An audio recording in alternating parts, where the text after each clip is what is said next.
Pada video kali ini kita akan membahas DTI 8-nya ya. Jadi 8 perusahaan-perusahaan yang kinerjanya bagus di harga yang murah. Menukar ya dari dua perusahaan ini dengan NISP. Bahwa ada kepastian dari pemerintah ke pengusaha-pengusaha rokok untuk tarif cukainya. Untuk Kuda Garam sendiri, saya rasa mereka bisa mengatur strategi bagaimana menaikkan harga jual mereka. Dan mungkin kita kedepannya bisa lihat ya kinerja dari portfolio DTI 8 yang sekarang ini yang jumlahnya mungkin cuma 7, apakah bisa mengalahkan IHSG atau tidak, mungkin hanya waktu yang bisa menjawab.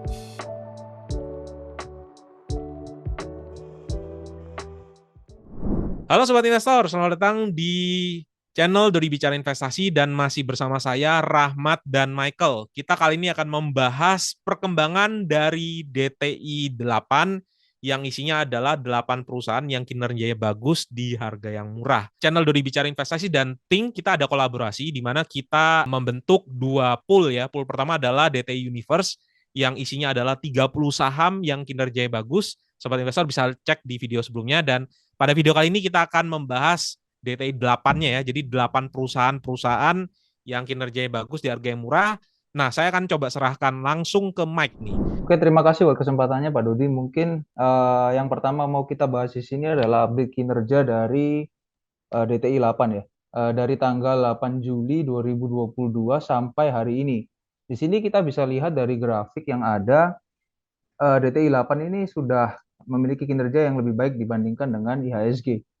Kalau kita lihat secara persentase, DTI 8 berhasil memperoleh gain sebesar 4,1%, sedangkan IHSG hanya 1,2%. Jadi dari periode 8 Juli 2022 sampai hari ini, portfolio dari DTI 8 ini sudah berhasil untuk melebihi kinerja dari IHSG. Nah, sekaligus di sini kita mau update portfolio kita di DTI 8. Jadi kemarin mungkin bisa dilihat juga sama teman-teman bahwa ada 8 perusahaan ya yang ada di portfolio DTI 8. Nah, di sini kita bisa lihat bahwa BNGA dan juga ADMF ini kinerjanya sudah sangat bagus ya. BNGA mungkin per hari ini udah gain 29%, kemudian ADMF sendiri sudah gain 31%. Dan di kesempatan kali ini kita mau melakukan take profit untuk dua saham ini dari BNGA dan ADMF, dan kita akan menukar ya atau menggantinya hanya dengan satu saham kali ini, yaitu NISP. Nah, kenapa kita hanya tukar dengan satu saham? Jadi totalnya mungkin di portfolio yang baru hanya ada 7. Jadi alasannya adalah karena kita melihat di sini harga-harga saham dari perusahaan-perusahaan yang listed di Bursa Efek Indonesia belum cukup menarik untuk ditambahkan dan masuk ke dalam portfolio DTI 8. Jadi sementara ini kita memutuskan untuk memasukkan NISP karena dari sisi valuasi pun PE ratio hanya sekitar 5 kali, kemudian price to book value juga masih sekitar setengah buku. Jadi di sini kita bisa menukar ya dari dua perusahaan ini dengan NISP. Sekarang kita mau melakukan ini ya, transaksi rebalancing dari portfolio DTI 8 ini. Mungkin saya bisa serahkan ke Rahmat. Oke, jadi kita udah didiskusikan ya waktu itu untuk yang kita keluarkan dari ini adalah BNGA dan ADMF, di mana kalau kita lihat di DTI 8 ini kan yang kinerjanya cukup bagus itu BNGA dan ADMF. Jadi kita melakukan take profit ya, sobat investor. Jadi kita take profit BNGA dan ADMF sehingga kita mendapatkan cash kurang lebih sekitar 34.800.000 ya teman-teman. Jadi 34.800.000 ini kita dapetin dari hasil penjualan ADMF dan BNGA, dan ditambah lagi kita dapat dividen, yaitu dari awal kita DTI 8 dibikin sampai sekarang ini kita mendapatkan dividen. Jadi kurang lebih totalnya itu 34.800.000. Nah, kemudian kita rebalancing berdasarkan market value, kita bagi rata dan kita menambahkan NISP ya teman-teman. Jadi kita kurang lebih membeli NISP kurang lebih total lotnya itu untuk NISP kita beli 188 lot. Nah, dan kemudian kita rebalancing di emiten-emiten yang lain, kita samakan porsinya. Jadi kurang lebih porsinya itu kurang lebih 14.800.000 ya teman-teman. Mungkin di sini kita bisa lihat ya, sobat investor, kalau kita hasil jualan ini dari cash yang kita punya kita langsung bagi rata karena kan ini indeks ya. Jadi kita bagi rata semua berdasarkan market value yang ada saat ini. Jadi ada beberapa perusahaan-perusahaan yang mungkin posisi kita saat ini loss. Jadi kita melakukan average down. Contohnya seperti SCMA, Gudang Garam, Indofood, dan juga ada lagi MLBI. Jadi kalau sobat investor bisa lihat di sini kita sudah bagi rata dari semua perusahaan yang ada di portfolio DTI 8. Dan mungkin kita ke depannya bisa lihat ya kinerja dari portfolio DTI 8 yang sekarang ini yang jumlahnya mungkin cuma 7. Apakah bisa mengalahkan IISG atau tidak? Eh, Mungkin hanya waktu yang bisa menjawab.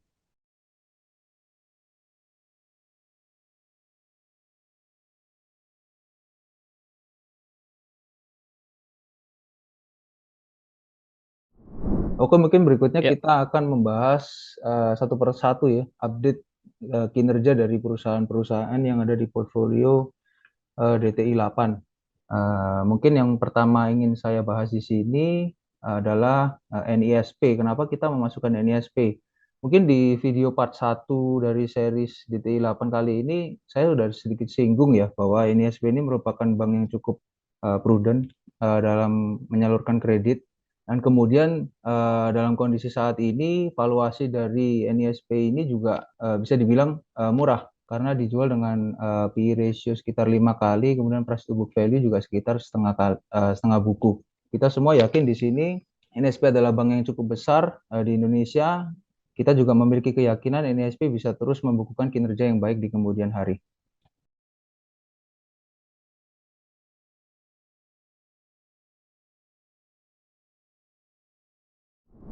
Mungkin kita update kinerja dari ini ya, SCMA. Kalau SMA sendiri, kalau saya lihat di 2022 ini di laporan keuangannya memang terjadi kenaikan dari pendapatan mereka, khususnya di pendapatan iklan ya, terjadi kenaikan. Ini bisa terjadi karena memang SMA kan punya license untuk World Cup ya. Tapi memang kalau kita lihat dari bottom line-nya itu ada penurunan yang lumayan signifikan.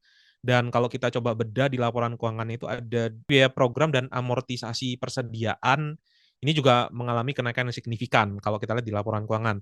Nah, memang di dalam laporan keuangannya SMA ini tidak begitu detail ya. Kita lihat di laporan keuangannya biaya program dan amortisasi persediaan ini pun kalau kita mau cari di laporan keuangan itu tidak ada yang nge-breakdown kira-kira biaya programnya itu berapa dari 4 triliun tadi, amortisasi persediaan juga berapa. Dan yang diamortisasi pun juga nggak kelihatan ya, apakah konten di video.com-nya ataukah konten yang di lain-lainnya. Cuman kalau nggak salah ketemu, itu ada bagian di mana investasi dia di video.com, kalau sekarang itu mengalami kerugian yang lebih membengkak. Jadi kami menduga kontribusi dari penurunan labanya itu dikontribusikan di video.com-nya. Bisa jadi persediaan dari film series yang diproduksi di sana diamortisasi.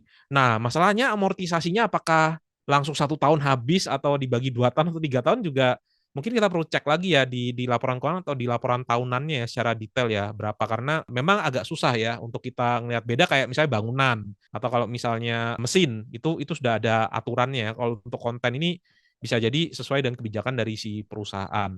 Untuk kedepannya kalau menurut saya sih 2024 ada pemilu ya, kalau dari pemilu akan ada kenaikan dari pendapatan iklan karena calon-calon ini pasti akan ngiklan cukup banyak di dalam media dan biasanya debat-debat itu ya akan narik ini, narik rating yang cukup Ya tinggi betul gitu ya. Pak, biasanya Nah, akan itu banyak debat ini. Bentar debat-debat lagi. itu ya biasanya akan narik rating yang cukup tinggi terus itu juga bisa jadi boost untuk pendapatan dan juga bottom line dari si SCMA selama mungkin burning dari video.com ini nggak segede sekarang ini gitu.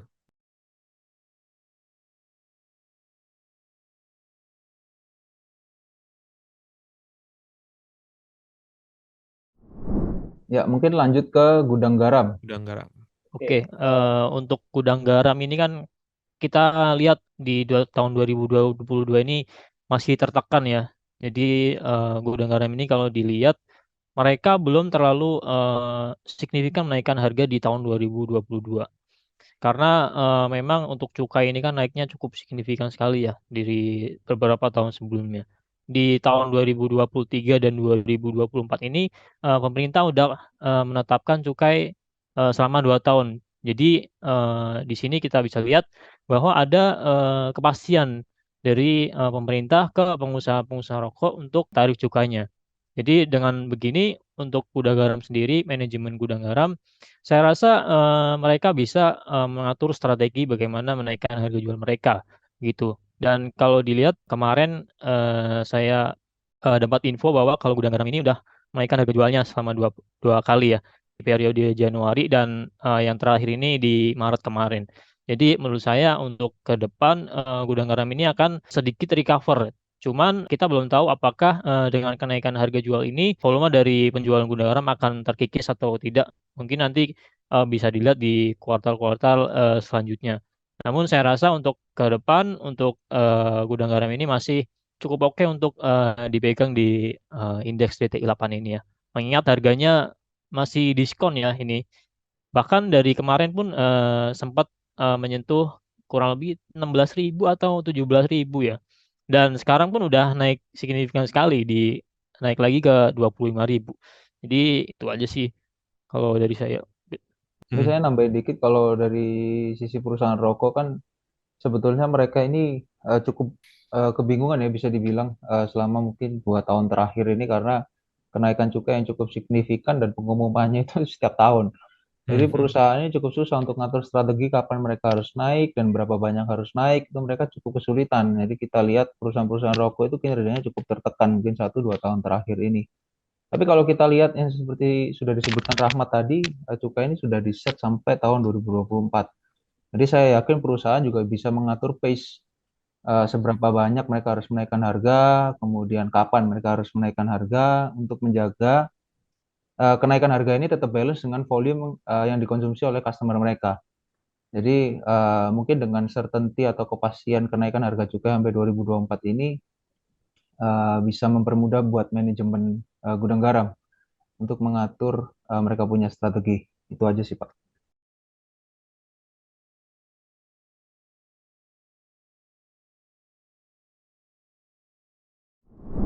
Nextnya ini INDF ya. Oke, mungkin kalau INDF sendiri, kalau dari saya pribadi, kalau melihat sekilas kinerja di tahun ini, kalau dari top line-nya sih mengalami kenaikan, bahkan sampai operational income masih mengalami kenaikan. Cuman kalau kalau kita lihat di bottom line-nya mengalami penurunan, itu lebih karena mereka kan sebagai induk dari ICBP punya punya hutang dalam USD, dan kita lihat aja dari awal 2022 sampai akhir 2022 kan USD sendiri menguat terhadap rupiah ya. Awal tahun itu di 14.000 sampai akhir Desember itu di 15.500 kayaknya. Nah, sekarang kalau saya ketikkan USD IDR sekarang 14.900, sudah balik di kepala 14.000. Jadi potensi di tahun ini kalau memang stabil, suku bunga dari US juga kayaknya susah ya dinaikkan, the Fed terus-terusan ya, banknya nanti collapse semua ya yang pegang bonds, karena apa dinaikkan, bisa jadi kerugian ini kan sebenarnya kita bisa bilang satu kali aja kan, tidak berulang lagi, kecuali kalau memang kenaikan dari kurs tadi juga naik lagi maka bisa dibilang berulang ya. Bisa jadi ini malah jadi plus nanti ya, akan ada penambahan akibat keuntungan keuntungan dari nilai tukar kurs gitu. Kalau menurut saya sih fokus kita lihat di operasional operasional profit ya. Kalau kalau kita lihat masih tetap kuat. Mungkin sektor yang paling lemah itu mungkin CPO ya, kayaknya ya dari Indofood ya. Ya Gitu. mungkin kalau dari sisi CPO-nya di sini kan dia dari tengah-tengah supply chain ya, Pak. Anak usahanya dari Indofood. Jadi mungkin dalam kasus kali ini agak ditekan. Jadi itu yang mempengaruhi kinerja dari Indofood secara keseluruhan. Tapi kalau kita lihat sih Indofood ini merupakan perusahaan yang sangat kuat ya. Saya rasa mungkin sampai kapanpun masih akan tetap eksis terus dari produk Indomie yang terus dijual.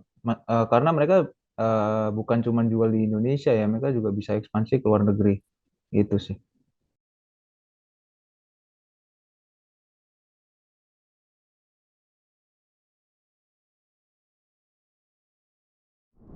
Oke, sekarang kita lanjut ke perusahaan berikutnya yang ada di portfolio DTI 8 yaitu Telkom.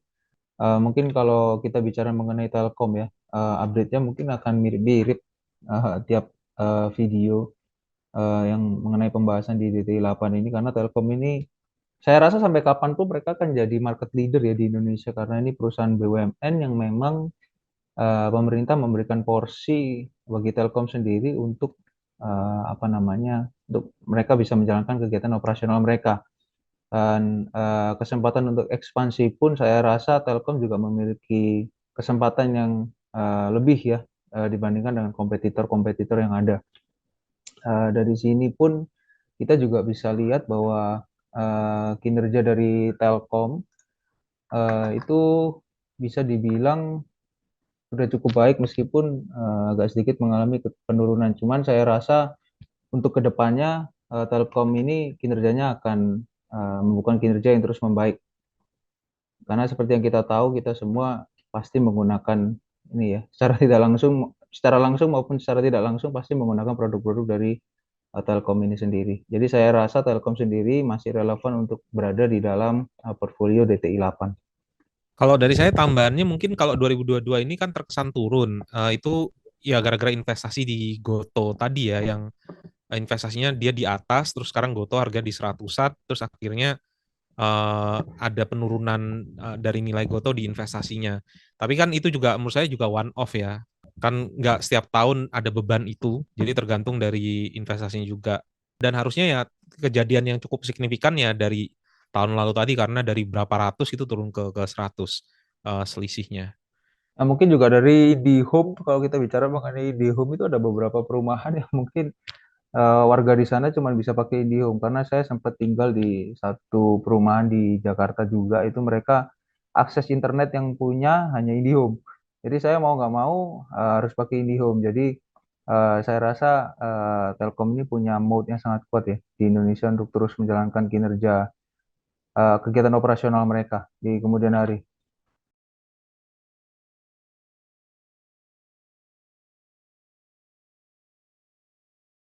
Kita lanjut kali ya ke MLBI ya. Oke, untuk MLB ini kalau kita lihat ya kinerja di kuartal terakhir dia ya mencatatkan kinerja yang mengalami kenaikan. Dan kalau kita lihat pun sekarang untuk produknya itu kan kayak minuman bir, minuman beralkohol gitu. Dan kalau kita lihat untuk hiburan, tempat-tempat hiburan di belakangan-belakangan ini udah dibuka ya. Jadi untuk pembatasan-pembatasan pemasarannya itu dia udah dibuka semua untuk pembatasan pemasarannya seperti tempat-tempat hiburan begitu. Dan kalau kita lihat untuk tempat-tempat liburan pun sudah ramai ya sekarang ya daripada tahun yang kemarin 2021 ataupun 2020. Jadi menurut saya cukup oke untuk kinerjanya MLBI. Belum apa namanya untuk kinerja ini memang udah meningkat, cuman belum sebesar di tahun-tahun yang normal seperti MLBI waktu-waktu dulu. Jadi saya rasa ini cukup bagus dan perlahan-perlahan kinerja MLBI udah meningkat. Dan saya rasa masih kita pegang ya untuk MLBI ini di DTI 8 begitu. Mungkin dari Pak Dodi dan Mike ada tambahan. Mungkin kalau dari untuk MLBI dari saya cukup sih ya. Karena kan emang ya ini ya semua tempat-tempat hiburan tutup udah dibuka normal kembali bahkan peraturan menggunakan masker pun sekarang udah ini ya nggak harus pakai masker lagi. Jadi bisa dibayangkan awalnya disuruh pakai masker sekarang udah nggak perlu pakai masker. Gimana kegiatan operasional di tempat-tempat hiburan gitu pasti akan kembali normal mungkin bisa naik karena kan orang udah lama banget nggak ini ya mungkin nggak ke tempat hiburan atau segala macam jadi saya rasa sih kinerja MLB akan membaik terus untuk kedepannya.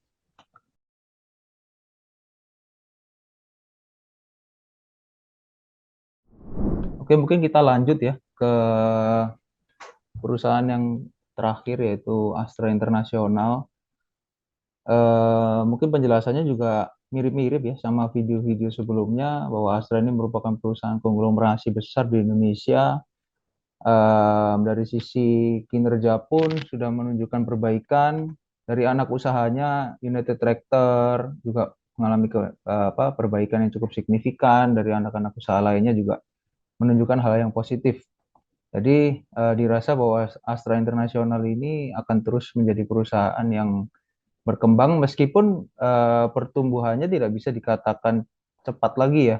Karena kan Astra International ini sudah menjadi perusahaan konglomerasi di mana untuk memperoleh pertumbuhan itu tidak semudah yang dipikirkan oleh orang gitu. Karena dengan size sebesar Astra International tentu manuver-manuver yang harus dilakukan mungkin bisa dikatakan harus manuver spesial ya untuk memperoleh pertumbuhan yang cukup signifikan. Tapi saya rasa dari segi mode Astra International punya mode yang sangat kuat dan akan tetap eksis terus di kemudian hari. Jadi saya rasa Astra International ini sendiri masih akan terus relevan untuk berada di portfolio DTI 8. Kalau dari saya mungkin dari sisi UT-nya yang kayaknya menopang di 2022 ini ya, UT-nya ini. Dan kalau melihat sampai 2023 ini harga batubara juga masih stabil di atas 150, bahkan naik lagi ya gara-gara oil naik. Ya kalau menurut saya sih sepanjang 1 tahun ini bakal masih tetap oke kinerjanya kalau dari saya pribadi. Kemudian mungkin dia juga sempat ada efek dari penurunan dan investasi dari Goto ya, cuman karena belinya mungkin nggak sebanyak Telkom, jadi efeknya terhadap laporan keuangannya juga nggak begitu terkena ya kalau kalau dari saya. Nah kalau yang electric vehicle kira-kira Kalau kita bicara mengenai electric vehicle ya, Astra ini kan kalau kita lihat posisinya mereka itu bekerja sama dengan prinsipal-prinsipal Jepang ya. Dan juga Toyota. prinsipal-prinsipal lain ya seperti BMW. Kalau dari Jepang itu kan Toyota, Daihatsu. Tentu kegiatan operasional mereka di sisi otomotif, mereka juga harus ini ya, bernegosiasi dengan pihak prinsipal. Apakah mereka boleh develop ke elektrik, ataukah mereka juga tetap menunggu keputusan dari prinsipal itu untuk develop electric vehicle. Tapi kalau yang saya lihat sekarang sih mungkin dari pihak Jepang lebih menyarankan atau lebih condong ke ini ya hybrid. Hybrid. Jadi saya rasa produk-produk dari Toyota pun akhir-akhir ini sudah banyak keluar yang Hybrid. hybrid. Jadi untuk perkembangan ke electric vehicle harus kita pantau terus karena saya rasa kalau dilihat dari movementnya Astra ini mereka perlu diskusi untuk develop jika mereka mau develop electric vehicle dengan prinsipal. Mungkin itu sih kalau perkembangan dari electric vehicle ya untuk Tapi Astra. tapi setidaknya Astra kan nggak anti ya. Astra Nggak. sebetulnya tidak anti, tapi saya Mm-mm. rasa mungkin karena mereka ini di sini posisinya sebagai ini ya partner dari prinsipal Jepang maupun Eropa, tentu mereka juga harus ini ya Mm-mm. menemukan jalan tengah antara Jalan Astra tengah. sendiri dan juga prinsipal. Jadi nggak bisa Astra tiba-tiba develop gitu kan mungkin ini ya harus diskusi dulu lah dengan pihak prinsipal itu sih. Tapi kalau mungkin kita udah diskusi kan kendaraan elektrik ini mungkin nggak secepat itu. Jadi kinerja dari Benar. Astra harusnya masih sangat Masih relevan. bisa ngejar ya. Mungkin Bisa. yang banyak duluan ini Hyundai kayaknya. Nah, iya, Hyundai itu cukup ini ya, cukup gencar juga mereka Heeh. apa namanya jualan electric vehicle. Ya, ya. Mereka Tapi bahkan rasanya besar. berani, iya, mereka bahkan berani garansi. Kalau Hmm. saya nggak salah ingat itu electric vehicle mereka baterainya digaransi sekitar 8 tahun ya. Hmm. Hmm. Cuman kan Hmm. kita mesti lihat nih, setelah 8 tahun berjalan, nah baterainya mau dikemanakan? Apakah bisa di recycle atau apa seperti apa? Karena kan kalau Hmm. internal combustion engine kita pakai mobil umur 10 tahun ke atas pun masih bisa beli spare part gitu. Ya, Tapi ya, kalau ya, ya. baterai mungkin lebih baik untuk dibuang aja mobilnya karena baterainya sangat Hmm. mahal gitu. Jadi kita Hmm. mesti pantau juga ini ke depannya seperti apa. Seperti apa? Ya. Oke, oke.